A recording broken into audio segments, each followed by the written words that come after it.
Malaya po ba tayo mga Pilipino? Kaya mga kababayan, Malaya tayo magpakagutom. tayo ang mapagpasya, Malaya tayo tayo magpakamatay. ang liwanag sa Magpasagasa sa pagitan dib. ng kasamaan Pero yung at kadiliman. seryosong kalayaan, wala. Tayo ang Dahil marami sa magpapalasin ating walang trabaho. sa mga burokrat at May trabaho ka man, kapitalista trabaho ang sahod. na patuloy na Kaya wala kang lumayaman kalayaan sa sa pag-aralin ng panlalambong iyong anak. habang ang Wala taong kang bayan kalayaan na ay nasasadlak magkaroon ng sapat na pagkain yung iyong Kaya mga kababayan, pamilya. ang dating Dahil dito mababansa mo eh. si Lalo Sara na kung wala kang Duterte, trabaho. magpapatuloy lamang Kalayaan na ikot-ikot tayo sa masyal. Senado, babalik Hindi mo sa magagawa. Kongreso, Magpatayo ng magpapatuloy bahay lamang para sa iyong pamilya, na masasadlak siyempre, sa kahirapan hindi mo magagawa. ang taong bayan Kaya dahil sa walang katiwala. kalayaan sa Pilipinas. Kaya tandaan mo, May kalayaan Sara dito. Duterte Kaya at mga Bongbong kapo, Marcos, mga dynasty, at taong malaking bayan kapitalista, ang naglagay sa sila ang inyo, may lubos na taong kalayaan bayan at pwede din nilang ang gawin ang magtatanggal lahat sa ng inyo. gusto Yun nila lamang po sa at kailangan. maraming salamat. Especially ngayon, hindi tayo malaya sa mga korap na mga senador.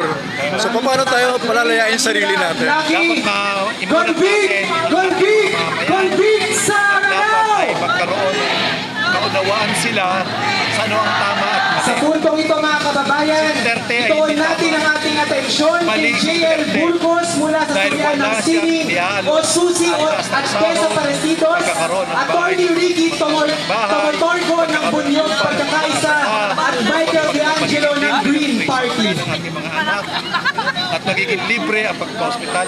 Wala siyang iaalok sa atin, kundi ang sabihin lang niya, masama si Marcos. Ganon din naman si Marcos. Wala rin nilooban sa atin, kundi sabihin, masama si Duterte. Pero walang pakinabang ang taong bayan kay Duterte at maging kay Marcos. Kaya dapat ang taong bayan ay tumindig para sa kanyang sarili at hindi umasa sa mga dinastiyang katulad ni Marcos, ni Duterte at nung mga kakampi ni Sara doon sa Senado na puro dynasty rin na nagbasura ng impeachment.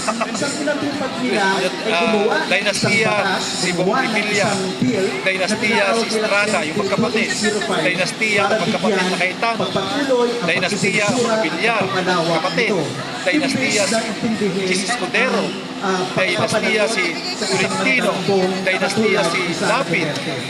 Lahat sila ay dinastiya.